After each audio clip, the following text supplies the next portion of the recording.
Vasodilator का मतलब वो ड्रग जो ब्लड वेसल्स को डायलेट करती हैं। अच्छा, कैसे डायलेट करती हैं? अलग अलग कहानी आएंगी, लेकिन अब वेसोडाइलेटर की बात आई है तो वेसोडाइलेटर हमारी 3 क्लासेस में आती है। पहला, जो आर्टरी को डायलेट करेंगी, आर्टरियोडाइलेटर। जो वेन्स को डायलेट करेंगी, वेनोडाइलेटर। और जो दोनों को डायलेट करेंगी वो बोथ डायलेटर के नाम से जानी जाती है। हमने आर्टरी वाले में ड्रग देखा था, एमडीएच की बात किया था। साथ ही साथ हमने जब वेन की बात किया था तो वेनोडाइलेटर की बात में नाइट्रेट देखा था। और जब बोथ की बात आती है तो वहां पे सोडियम नाइट्रोक्लोराइड आता है। अच्छा दर्शन, धन्यवाद याद दिलाने के लिए कि मैं बूढ़ा हो गया हूं। चलो, तो आर्टरी पे एमडीएच की बात आती है, मिनॉक्सिडिल डाइऑक्साइड एंड हाइड्रालाजिन। यानी अब एक चीज पहले समझो, यहां पे जो हमारी मिनॉक्सिडिल है और डाइऑक्साइड है, इनकी मैकेनिज्म एक जैसे आएगी, और जो हाइड्रालाजिन है उसकी मैकेनिज्म थोड़ा सा अलग आएगी। क्या अलग आएगी अभी हम देखेंगे। वेनोडाइलेटर को स्पेसिफिकली हम सीएचएफ वाली क्लास में देखेंगे, बोले तो जब हम कंजेस्टिव हार्ट फेलियर की बात करेंगे उनको समझेंगे, और बोथ की बात तो क्या ही कहना सर। लेकिन आगे बढ़ूं उससे पहले जरा एक चीज शुरू किया जाए और समझा जाए, और वो क्या है हमारा एडीआरएफ। सूरज बस, बट गंदा लड़का, ऐसा थोड़ी नहीं करते हैं। हाँ, तो जब आप बात कर रहे हैं हमारा ईडीआरएफ, हमने पैरासिम्पैथेटिक सिस्टम में कहीं पढ़ा है, करेक्ट है? पैरासिम्पैथेटिक सिस्टम में हमने कहा क्या पढ़ा है? जब हमने blood vessels, small blood vessels capillary की बात किया था, याद आ रही है? क्या आया था? नाइट्रिक ऑक्साइड आया था। नाइट्रिक ऑक्साइड ने क्या जनरेट किया था? जीसी, यानी ग्वेनाइल साइक्लेज को जनरेट किया। जीसी ने फर्दर सीजीएमपी बनाया था, और सीजीएमपी ने फर्दर क्या किया था? मायोसिन लाइट चेन काइनेज जो फॉस्फोराइलेटेड होती है उसको डीफॉस्फोराइलेट किया था, और हमारा क्या कराया था? कॉन्ट्रैक्शन को रिलैक्सेशन में कन्वर्ट किया था, यानी हमारा, याद आ रही है बात? एएनएस, हाँ हाँ उसी की बात चल रही है। वही कहानी यहां पे आएगी। तो यहां पे जो हमारी हाइड्रालाजिन होती है, ये यहां पे नाइट्रिक ऑक्साइड का रिलीज करा के ईडीआरएफ को इंक्रीज करा के और हमारा काम करेगा, करेक्ट? जबकि जो मिनॉक्सिडिल और डाइऑक्साइड हैं, ये दोनों ड्रग क्या करती हैं? ये दोनों एक तरीके से काम करती हैं। कैसे काम करती हैं? कैसे काम करती हैं सर? ये पोटेशियम चैनल को ओपन करती हैं, और अगर पोटेशियम चैनल ओपन होगा तो हाइपरपोलराइजेशन होगा, और हाइपरपोलराइजेशन होगा यानी रिलैक्सेशन होगा। ये इनकी कहानी है बस। जबकि जो सोडियम नाइट्रोक्लोराइड की बात किया जाएगा, वो भी हमारा एक ही काम करेगी, नाइट्रिक ऑक्साइड का रिलीज कराएगी। ठीक है, लेकिन जरा एक चीज समझा जाए, क्या है सर? हमने बात किया था पिछली क्लास में कि सर मान लीजिए हमारा जो हार्ट है, हार्ट के पहले क्या होता है? वेन। और हार्ट के आगे हमने बाद में क्या देखा है? आर्टरी। इसमें 2 वर्ड मैंने आपको दिया था, कौन सा वर्ड सर? एक वर्ड आता है प्री लोड, और एक वर्ड आता है क्या? After load. करेक्ट है ना? पढ़ा है? प्री लोड का मतलब क्या है? प्री लोड का मतलब क्या है? अगर मेरी जो ड्रग वेन को डायलेट करेगी वो प्री लोड घटाएगी। अब अगर प्री लोड घटेगा तो वेन में प्रेशर घटेगा, और जो ड्रग आर्टरी को डायलेट करेगी वो क्या करेगी? आफ्टर लोड घटाएगी। हमने बोला अगर आर्टरी डायलेट होगी तो हमारा जो पेरीफेरल वैस्कुलर रेजिस्टेंस है, वो पेरीफेरल वैस्कुलर रेजिस्टेंस क्या हो जाएगा? डिक्रीज हो जाएगा, और जिसकी वजह से जो प्रेशर बढ़ा हुआ था वो कम हो जाएगा। बस इतनी कहानी अगर दिमाग में बैठा लिए तो वैसोडाइलेटर में कुछ नहीं समझने की जरूरत है। हाँ, कुछ इंपॉर्टेंट पॉइंट आएंगे उनको बता दूंगा, लेकिन पहले इतना अपने दिमाग में बैठा लीजिए। Artery, when, preload, after load, nitric oxide, potassium, ATP sensitive potassium channel activation, इनकी बात किया जाएगा। तो चलो शुरू करते हैं। सबसे पहले अगर हम बात कर रहे हैं हाइड्रालाजिन, अभी मैंने आपसे यही बोला कि सर हाइड्रालाजिन की बात किया जाएगा तो क्या याद आएगा सर? नाइट्रिक ऑक्साइड याद आएगा, और नाइट्रिक ऑक्साइड याद आएगा यानी वैसोडाइलेटर याद आएगा। हाँ सुरजीत, लेता हूं। So it is a potent vasodilator. Specify करना है तो आर्टरियो डायलेटर डाल दीजिएगा, और ये क्या करता है? ब्लड वेसल्स को डायलेट करता है, स्पेशली किसको? आर्टरी को। और कैसे करता है? वेन पे ना के बराबर इफेक्ट है, नेग्लिजिबल इफेक्ट है। और कैसे करता है सर? इट एक्टिवेट और it generate the nitric oxide. जरा सुनिएगा, आफ्टर लोड को पीवीआर बोल सकते हैं, नहीं प्री। जब, रुको पहले एक पहले इसको देख लेते हैं। It act by generation of the nitric oxide. बच्चों अगर नाइट्रिक ऑक्साइड जनरेट होगा, ईडीआरएफ वाली कहानी आएगी, मायोसिन लाइट चेन काइनेज का डीफॉस्फोराइलेशन होगा, ये तो यहां की बात याद आती है। लेकिन एक बात बताओ, एक बात बताओ, किसी को याद आ रहा है एसिटाइलेशन मेटाबॉलिज्म में हम लोगों ने शिप पीसी की बात किया था? हाइड्रालाजिन है सर। मेटाबॉलिज्म कैसे होगा? हाँ जी सर, एसिटाइलेशन पाथवे से होगा। नहीं, यहां अभी पोटेशियम चैनल की हम बात नहीं कर रहे हैं, यहां सिर्फ हम नाइट्रिक ऑक्साइड देखने की कोशिश कर रहे हैं और नाइट्रिक ऑक्साइड से आगे की कहानी हमें याद आएगा। करेक्ट है? अच्छा, एक चीज और समझो, हमने बोला अगर कोई भी ड्रग, वो ड्रग जो मेटाबॉलिज्म होगी थ्रू द एसिटाइलेशन से, हमेशा वो एसएलई कॉज करेंगी, यानी सिस्टेमिक ल्यूपस इरिथ्रोमेटस सिंड्रोम। क्या बोला गया? सिस्टेमिक ल्यूपस इरिथ्रोमेटस सिंड्रोम, या हम कहें स्वीट सिंड्रोम, ये कॉज करेंगी। अब ये क्या है सर? तो देखो, हम एसएलई की बात करेंगे तो एसएलई हमारा क्या होता है? एसएलई बोले तो लिख लो सिस्टेमिक ल्यूपस, अच्छा इरिथ्रोमेटस नहीं लिखा गया है, इरिथ्रोमेटस, इसका मतलब क्या है सर? ये एक ऑटो इम्यून डिजीज होती है जो क्या करती है, हमारे ही सिस्टम को अफेक्ट करने लग जाती है। अब ऑटो इम्यून डिजीज तो तुम्हें पता ही है ना बेटा, ऑटो इम्यून डिजीज पहली बार तो सुने नहीं हो।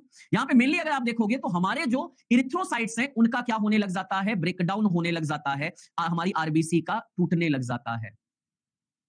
सर आपने बताया था एसिटाइलेशन मेटाबॉलिज्म से एसएलई कॉज होता है, जो ड्रग इंस्पेक्टर में क्वेश्चन आया था। बिल्कुल बेटा, उसी की मैं बात कर रहा हूं। जहां भी एसिटाइलेशन, और एसिटाइलेशन में आपको क्या याद आएगा? Sulfonamide, hydralazine, procainamide, para amino salicylic acid, clobazam, ये सब हमारी ड्रग एसिटाइलेशन पाथवे से मेटाबोलाइज। मैंने बोला जो भी ड्रग एसिटाइलेशन पाथवे से मेटाबोलाइज होगी वो एसएलई कॉज करेगी, ऑटो इम्यून डिजीज है, ये कॉज करेगी। और इसीलिए कहा जाता है कि अगर कोई पर्सन हमारा ऐसा जिसका इम्यून सिस्टम हाइपर एक्टिव है, कोशिश किया जाए ऐसी ड्रग का यूज ना किया जाए। मैकेनिज्म में क्या हमने समझा सर? यहां तो कैल्शियम भी लिखा है, पोटेशियम भी लिखा है, लेकिन सर हमारे काम का क्या था? काम का इतना सर, ये ड्रग क्या करेगी? नाइट्रिक ऑक्साइड रिलीज कराएगी। नाइट्रिक ऑक्साइड हमारे ग्वेनिल साइक्लेज एंजाइम को एक्टिवेट करेगी। ग्वेनिल साइक्लेज क्या करेंगे? सीजीएमपी का प्रोडक्शन बढ़ाएंगे। और जब भी कहीं भी हम बात करेंगे, जब ये सीजीएमपी हमारा प्रोड्यूस होगा, ये क्या करेगा? Myosin light chain kinase phosphorylated, यानी जो एक्टिव फॉर्म है जिसमें हमारा एक्टिन जाके जुड़ के यहाँ पे कॉन्ट्रैक्शन करने जा रहा था, ये क्या करेगा? इसको डीफॉस्फोराइलेट कर देगा, यानी जो मायोसिन लाइट चेन काइनेज था उसको इनएक्टिवेट कर देगा, जिससे वो एक्टिन से नहीं जुड़ पाएगा, कॉन्ट्रैक्शन नहीं कर पाएगा, और अगर कॉन्ट्रैक्शन नहीं किया तो रिलैक्सेशन हो जाएगा। बस इसी की बात यहाँ पे की जा रही है बेटा। हाँ बेटा, बिल्कुल आप ठीक हो सीएसआर। एक सेकेंड, वो भी बेटा वैसा ही है जिसमें हम बात करेंगे मेनली हमारा इन्फ्लामेटरी स्किन रिएक्शंस होती हैं, जहां पे हम बात करेंगे फीवर होगा, एलिवेटेड पेन होगा, इन्फ्लामेशन होगा, उनको बोला जा रहा है Rashmi. Sir acetylation associated with the genetic polymorphism, हाँ जी, जीपैट 2024 का क्वेश्चन है बच्चे। एसिटाइलेशन के लिए जो हमारे एंजाइम होते हैं, एन एसिटाइलेज एंजाइम जो हमारे होते हैं, वो पॉलीमॉर्फिज्म शो करते हैं। अब देखो बेटा, आ रहा हूं, आईवी पे आ रहा हूं, पहले इसकी बात करूं। अच्छा, दूसरी हमारी क्या है? दूसरी सर हमारी कौन सी है? ठीक है, मिनॉक्सिडिल। ये कैसे काम करेगा? एक एक मिनट, आपको क्या लग रहा है ये जो मैंने लिखा है, आप अगर ये कहोगे कि सर ये समझ में नहीं आया, और आप कहोगे और मैं सुन लूंगा, ऐसा नहीं। अगर आप ये कहोगे कि सर ये समझ में नहीं आया, मैं एक ही चीज कहूंगा। पहली चीज तो बेटा तुरंत जाओ एएनएस में, और एएनएस में ब्लड वेसल्स पे एक्शन पढ़ के आओ। सीएएमपी अलग है, सीजीएमपी अलग है, सीएमपी पाथवे अलग होते हैं, सीजीएमपी पाथवे अलग हैं। बढ़िया, नेक्स्ट मिनॉक्सिडिल। एक चीज समझो जरा और मुझे बताइएगा, इतना काहे परेशान हो यार? स्वीट सिंड्रोम क्या होता है? हमारा एक इन्फ्लामेटरी रेयर डिजीज जैसा होता है, जहां पे हम बोलते हैं फीवर आता है, ब्लड सेल्स काउंट हमारा जो होता है वो बढ़ जाता है, पेन होता है, इन्फ्लामेशन होता है, वो हमारे स्वीट सिंड्रोम की कहानी है जो यहाँ पे आएगा। ओके, चलो, नहीं कोई दिक्कत नहीं है, मैं उदास हूँ, दांत दर्द कर रहा है बहुत ज्यादा, ठीक है, इस वजह से थोड़ा सा शांत हूँ। चलो, अब एक नजर डालो। हमने बोला मान लीजिए हमारा ये सेल है, ठीक है, इसमें एक चीज हमने और समझी थी, जरा सिंपल वे में बात करूंगा। सर अगर सोडियम आयन अंदर जाता है तो डीपोलराइजेशन, पोटेशियम आयन बाहर जाता है तो रीपोलराइजेशन, करेक्ट है। और अगर हम यहां पे बात करेंगे कि पोटेशियम या क्लोराइड अगर अंदर जाएंगे तो क्या करेंगे? हाइपर पोलराइजेशन करेंगे। क्या करेंगे? हाइपर पोलराइजेशन करेंगे। अब यहां पे यही तो बात चल रही है कि जो हमारी मिनॉक्सिडिल है एंड डाइऑक्साइड है, पहले यहीं से देखो इस पिक्चर को, क्या हो रहा है भाई, काहे काहे दिक्कत कर रहे हो? वाह निखिल वाह। चलो, तो मिनॉक्सिडिल एंड डाइऑक्साइड दोनों एक ही काम करेंगी। क्या करेंगी सर? पोटेशियम चैनल को ओपन करेंगे। अब अगर पोटेशियम चैनल ओपन होगा तो पोटेशियम आयन सेल के अंदर जाएगा, और अगर पोटेशियम आयन सेल के अंदर जाएगा तो क्या होगा? Hyper polarization. और हाइपर पोलराइजेशन का सिंपल सा मतलब एक ही है, एक ही मतलब है कि सर रिलैक्सेशन यानी वैसोडाइलेशन, और अगर वैसोडाइलेशन है तो हमारा बीपी घट जाएगा। बस अंतर इतना है कि मिनॉक्सिडिल को हम ओरली या टॉपिकल यूज करते हैं, जबकि डायजॉक्साइड को हम आईवी रूट से लेते हैं। बस इतनी बात यहां पे है।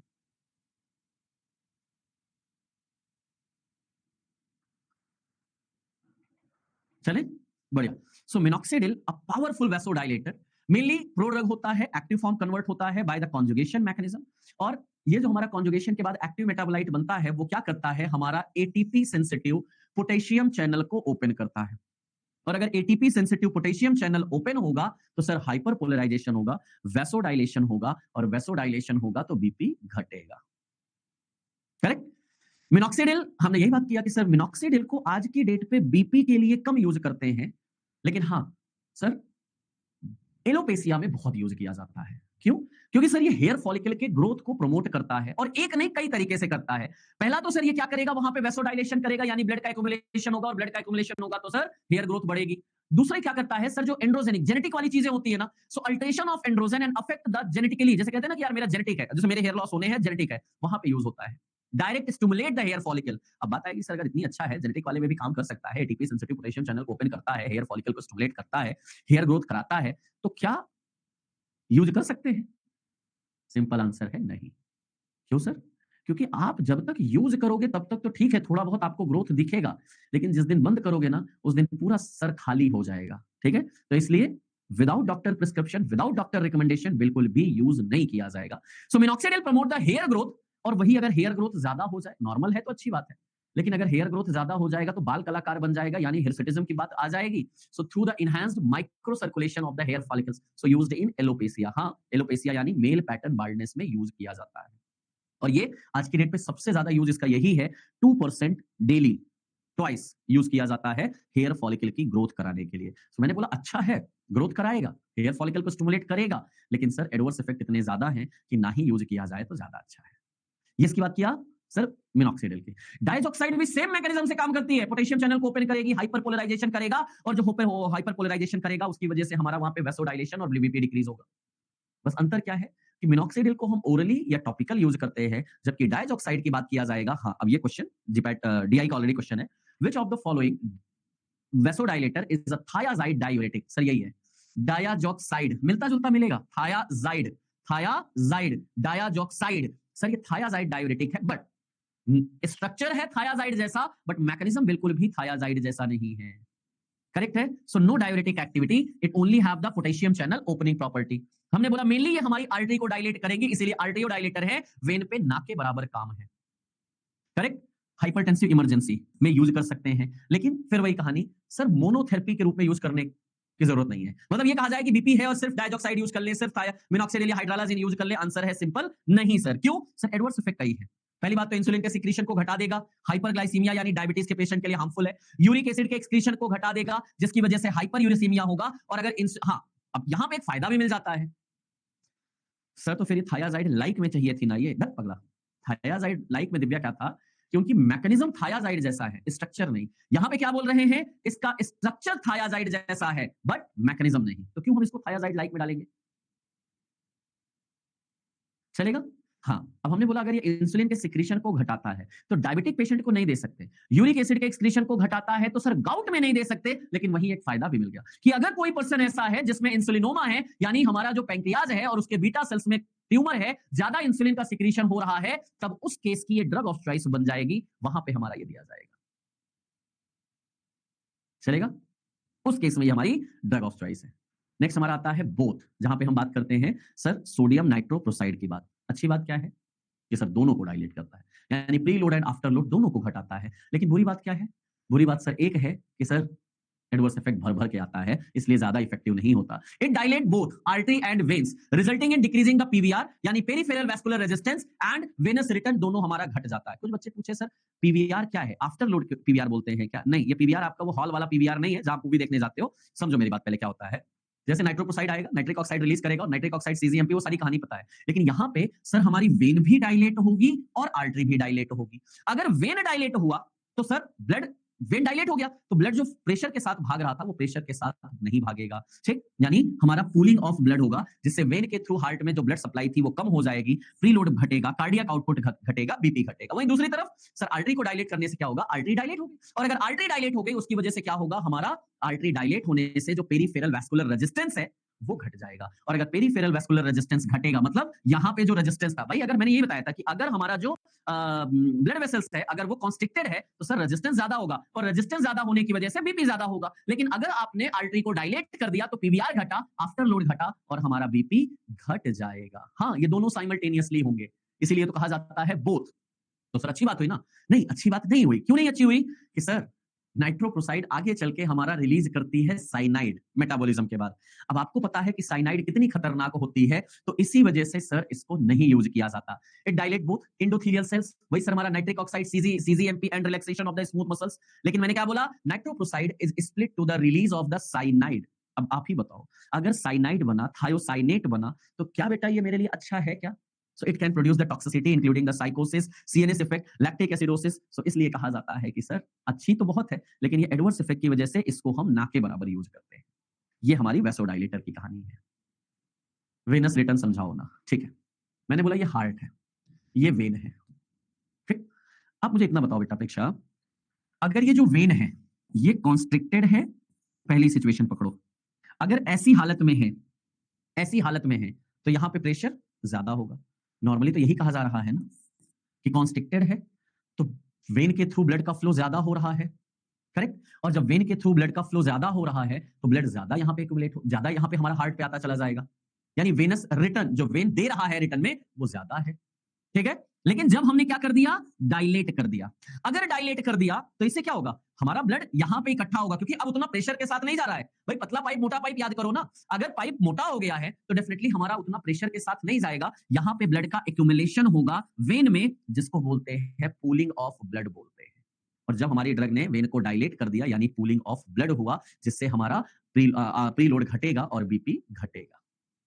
भाई जितने एक छोटी सी कहानी है, अगर वेन कॉन्स्ट्रिक्टेड है, देखो नाम बदले गए हैं, काम नहीं बदले गए हैं। अगर वेन कॉन्स्ट्रिक्टेड है तो वेन ज्यादा ब्लड देगा हार्ट को, मानते हो इस बात को? और अगर ज्यादा ब्लड देगा हार्ट को तो हार्ट को ज्यादा काम करना पड़ेगा, प्रेशर ज्यादा है। और वहीं हमने क्या बोला, अगर आर्टरी कॉन्स्ट्रिक्टेड है तो कार्डियक आउटपुट जितना आएगा, आर्टरी में प्रेशर ज्यादा लगाएगा, उसे ही बोलते हैं टीपीआर या पीवीआर, पेरीफेरल वैस्कुलर रेजिस्टेंस, क्योंकि ब्लड वेसल्स कॉन्स्ट्रिक्टेड है तो प्रेशर ज्यादा बनेगा। और वहीं अगर डायलेट कर दिया तो हमने बोला पीवीआर घट गया, खत्म। श्रेया सुनोगे नहीं बेटा तो कैसे आएगा, तुम तो खाली इसी चीज में लगे हो, सर क्वेश्चन कराओ। अरे पहले सुन तो लो जो पढ़ा रहा हूं, पहले मुझे इतना बताओ, मैंने आपसे बोला एक ये पतला पाइप है, एक ये मोटा पाइप है, प्रेशर किस में ज्यादा है? आप ही बताओ। मैंने बोला कि अगर ये वेन है तो वेन में प्रेशर ज्यादा है, और अगर ये हालत आर्टरी की है तो आर्टरी में प्रेशर ज्यादा है, मानते हो इस बात को? मैंने बोला अगर ये वेन है तो वेन में प्रेशर ज्यादा, यानी जो हमारा वेनस रिटर्न है वो बहुत ज्यादा है, वेन बहुत ज्यादा ब्लड हार्ट को दे रही है प्रेशर के साथ, दे रही है ना।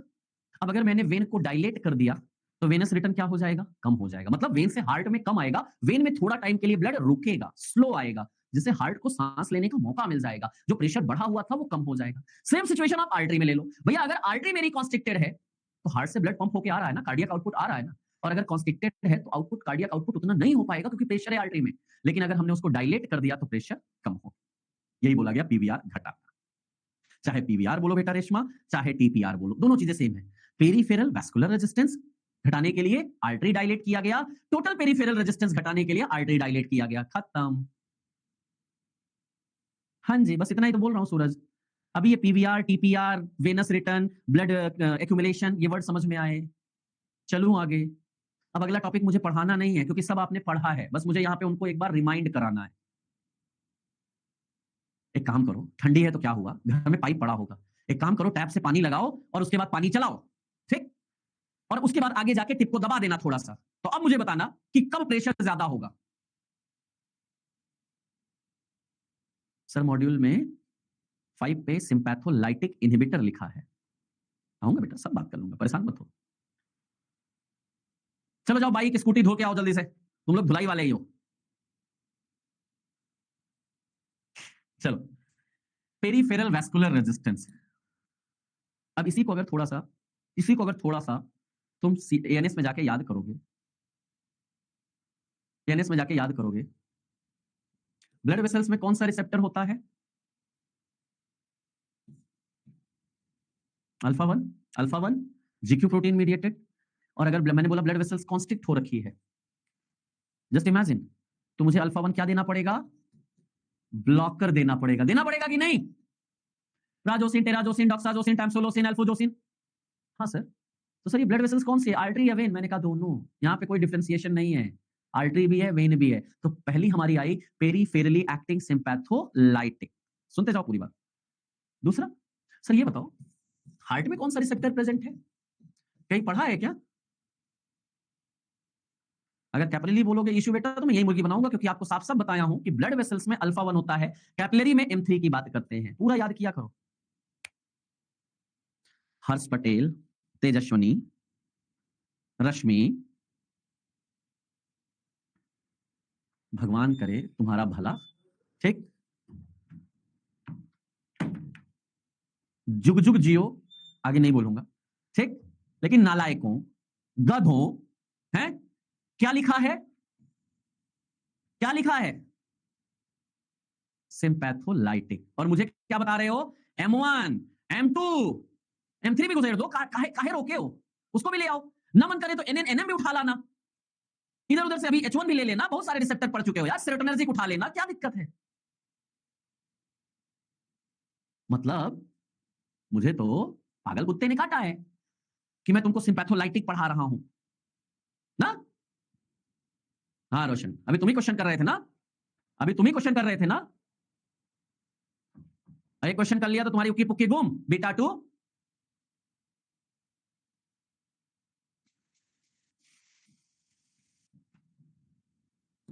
कौन सा प्रेजेंट है हार्ट में? बीटा 1। अभी किडनी में भी पढ़ाया था कि beta 1 present on heart, present on Jazzy sales of kidney.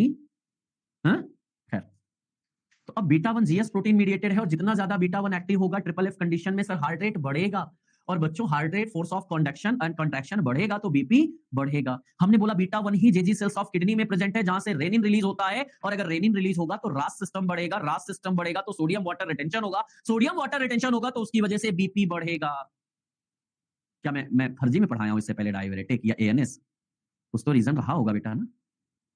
एक हार्ट दो लंग्स, अरे एक हार्ट दो किडनी नहीं बताया था, एक हार्ट दो लंग्स बताया था। पीयूष, सब दांत मेरा दर्द हो रहा है, दिमाग इनका खराब है। Good. Beta blocker sir, decrease in BP sir, heart rate, force of contraction, cardiac output, conduction, renin release सब घटेगा तो अल्टीमेटली बीपी भी घटेगा ना sir. So beta blocker are the drug of choice for the comorbid associated disease की बात किया जाएगा। हाँ जी, हाइपरथायराइडिज्म, माइग्रेन, ट्रिमर, एंजाइटी। जैसे कल मैंने आपको बोला था कि अगर डायबिटीज विद द हाइपरटेंशन है तो एस इनहिबिटर, याद आ रही बात? और अगर मैंने बोला वहीं पे अगर एंजाइना या माइग्रेन या हाइपरथायराइडिज्म के साथ बीपी हुआ है तो beta blocker drug of choice होगी। और हाँ, बीपी एक बार बीटा ब्लॉकर दिया जाता है ना तो सडन नहीं बंद करते हैं, थोड़ा धीरे धीरे बंद करते हैं। सडन इंटरप्शन करोगे तो विड्रॉल हाइपोटेंशन हो जाएगा। हमने बोला beta receptor present on the heart, beta receptor present on the kidney, kidney से रिलीज होता है रेनिन, रेनिन की बात, आगे की बात सब आप बता सकते हो, रास सिस्टम की बात याद आ जाएगी। वहां भी अभी बीटा 1 की बात किया था। अल्फा ब्लॉकर की बात करोगे तो प्राजोसिन, टेराजोसिन, डॉक्साजोसिन। हाँ जी सर, जो हमारा टोटल पेरिफेरल रेजिस्टेंस है, आर्टरी की बात करोगे इसको घटाएगा। बिनाइन प्रोस्टेट हाइपरट्रॉफी एएनएस में पढ़ाया था, प्राजोसिन, टेराजोसिन, डॉक्साजोसिन। अगर कोई पेशेंट है जिसको बीपीएच है, प्रोस्टेट हाइपरट्रॉफी है और साथ ही साथ बीपी है, तो सर अल्फा 1 ब्लॉकर वहां पे ड्रग ऑफ चॉइस हो जाएंगे। लेकिन एक प्रॉब्लम आती है, पॉस्चरल हाइपोटेंशन की बात किया जाएगा। पॉस्चरल हाइपोटेंशन मतलब अब सिंस हमारी ये ब्लड वेसल्स पे काम करती हैं और अगर कोई पर्सन एक स्टैटिक कंडीशन में है, खड़ा है, आर्थोस्टैटिक हाइपोटेंशन यहाँ पे हो जाता है। खड़े खड़े मतलब कहते हैं ना, जिस होता है ना खड़े खड़े उसका बीपी गिर जाता है। हाँ, तो ऑर्थोस्टैटिक हाइपोटेंशन की बात आती है तब यहां पे आता है। चलेगा? फर्स्ट डोज इफेक्ट से ही, इसलिए इस डोज को खास तौर पर तब ना लिया जाए जब आप वर्किंग कल्चर में हो, वर्किंग प्रोफाइल में हो, तो इसको थोड़ा सा ना लिया जाए। नहीं तो आप लोग बहुत सारे लैब में देखते होंगे, अरे उसको चक्कर आ गया, उस वाले सिचुएशन में इसको कभी नहीं लेना है। Beta blocker non selective, selective beta blocker, alpha blocker selective, non selective. Sir selective की बात किया जाएगा अल्फा 1, जी सर। अल्फा 2, अल्फा 2 पे जाऊं उससे पहले एक बात बताओ, कहीं अल्फा प्लस बीटा ब्लॉकर भी देखे हो क्या?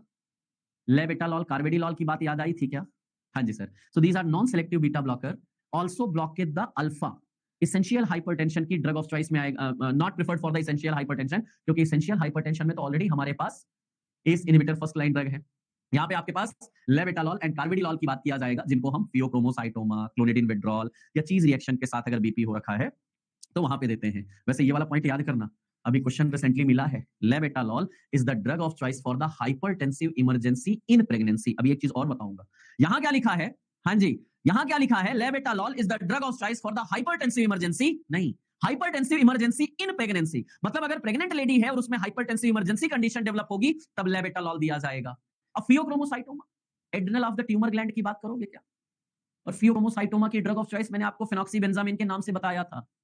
अच्छा, methyl dopa alpha plus beta blocker है, तो बेटा अल्फा 2 एगोनिस्ट कौन सी है फिर? सर क्लोनिडिन और मिथाइल डोपा अल्फा 2 एगोनिस्ट होती है, हाँ प्रेगनेंसी में यूज की जाती है। एक सेकेंड, इसलिए मैं कह रहा तुम थोड़ा सा कंफ्यूज हो जाओगे।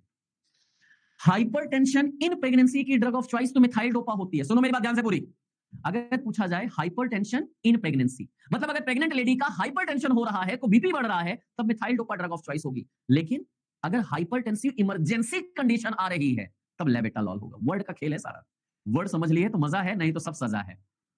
चलिए, अल्फा 2 रिसेप्टर में क्या याद आता है कि सर जो हमारा अल्फा 2 रिसेप्टर होता है वो प्री सिनेप्टिक प्रेजेंट होता है और ऑटो रिसेप्टर के नाम से जाना जाता है। क्लोनिडिन और मिथाइल डोपा कहने के लिए तो अल्फा 2 एगोनिस्ट होते हैं, लेकिन अल्फा 2 एगोनिस्ट होने के बावजूद ये क्लोनिडिन और मिथाइल डोपा हमारे क्या हैं सर? नॉर एड्रेनालिन के रिलीज को घटाते हैं, याद है ना? लेजी रिसेप्टर, आफरीन, चीज रिएक्शन नहीं सुना बेटा आपने? अभी समझाता हूं बेटा, परेशान मत हो, अभी आऊंगा। सुमित, तुम्हारा वाला सवाल भी देता हूं। सर अल्फा 2 में फेंटोलामिन देते हैं क्या? नहीं बेटा, अल्फा 2 एगोनिस्ट क्लोनिडिन और मिथाइल डोपा होता है। आफरीन बेटा, चीज रिएक्शन एएनएस, एएनएस में सही हो। फाल्स न्यूरोट्रांसमीटर भी यहां पे एक दिख रहा होगा। अरे पिंटू को चीज पसंद है, भूल गए क्या? नहीं बताया हूं एएनएस में, सब भूलते रहोगे तो कैसे काम चलेगा रे बाबू। कोई बात नहीं, अभी एएनएस का मैराथन आने वाला है और एएनएस के मैराथन में जरूर अटेंड करना, मिल जाएगा सारे आंसर।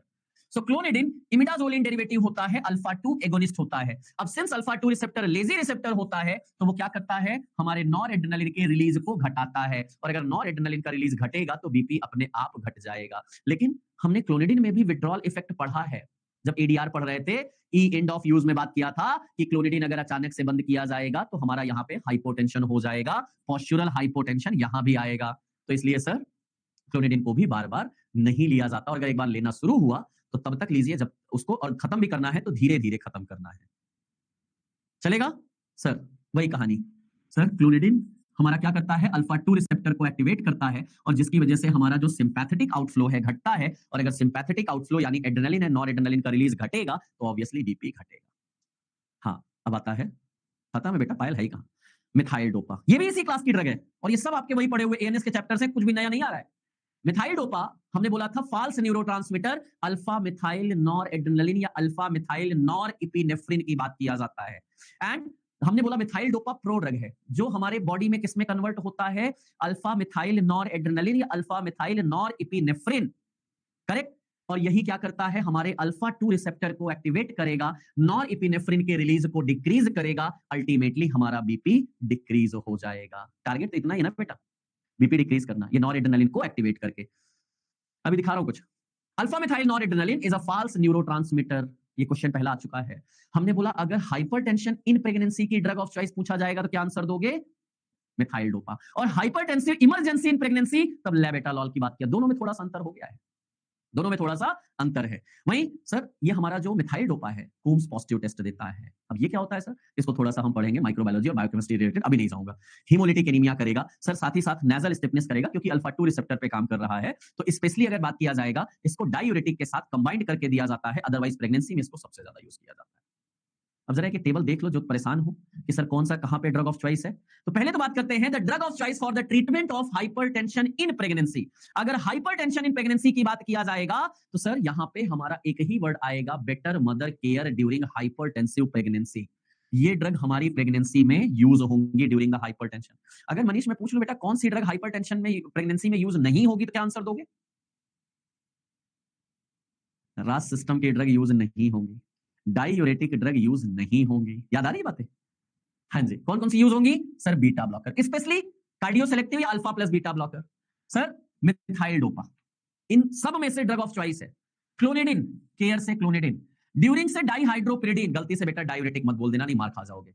ठीक। हाइपरटेंसिव से हाइड्रालाजिन एंड प्रेगनेंसी से प्राजोसिन यानी अल्फा 1 ब्लॉकर। ये वो ड्रग हैं जो प्रेगनेंसी में ड्रग ऑफ चॉइस है। फिर अब हाइपरटेंसिव प्रेगनेंसी इमरजेंसी की बात है, तब लेवेटालॉल एंड सोडियम नाइट्रोप्रोसाइड की बात करेंगे। यही मिथाइल डोपा पार्किंसन में यूज होता है क्या? नहीं बेटा, वो लीवोडोपा होता है मेरा बच्चा।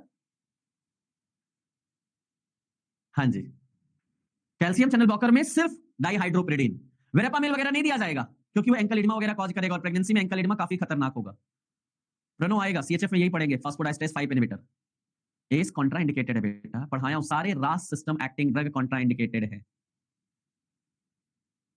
कुछ कॉम्बिनेशन जो बिल्कुल नहीं दिए जाएंगे, alpha plus beta adrenergic blocker and clonidine.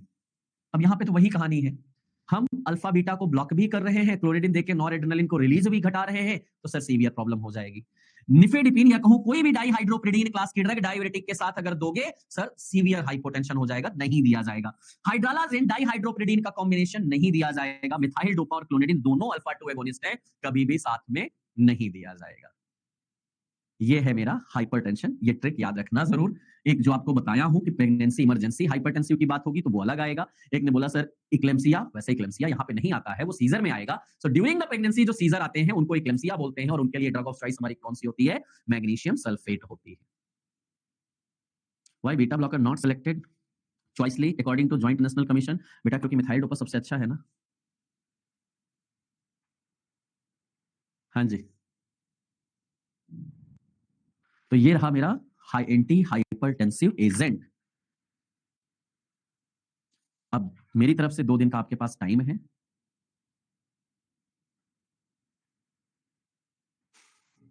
Monday आपके साथ में जुड़ूंगा सीएचएफ के साथ, ठीक है? तो तब तक रास और ये एंटी हाइपरटेंसिव ड्रग का रिवीजन जरूर कर लीजिएगा ताकि हम सीएचएफ में चल के, ये सारी ड्रग अभी यहां से उठ के सीएचएफ में मेरे साथ चलेंगी, तो इसलिए ध्यान से सुन के पढ़ के तब आगे बढ़ना, ठीक है? चलो सर, मॉड्यूल में क्या दिया है भाई?